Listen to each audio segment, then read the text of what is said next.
içimde öyle bir sızı var ki yalnız sen anlarsın. Sen şimdi uzakta, cennette meleklerle bizi düşler ağlarsın. Bugün bayram, erken kalkın çocuklar, giyelim en güzel giysileri.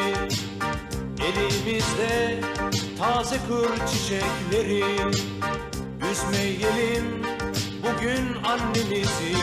Bugün bayram, erken kalkın çocuklar, giyelim en güzel giysileri. Elimizde taze kır çiçekleri, üzmeyelim bugün annemizi.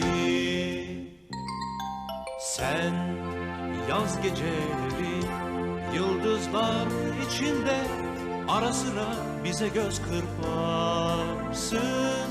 Sen soğuk günlerde kalbimi ısıtan en sıcak anımsın. Bugün bayram, erken kalkın çocuklar, giyelim en güzel giysileri. Elimizde taze kır çiçekleri, üzmeyelim bugün annemizi.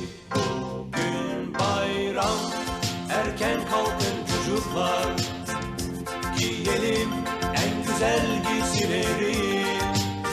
Elimizde taze kır çiçekleri, üzmeyelim bugün annemizi.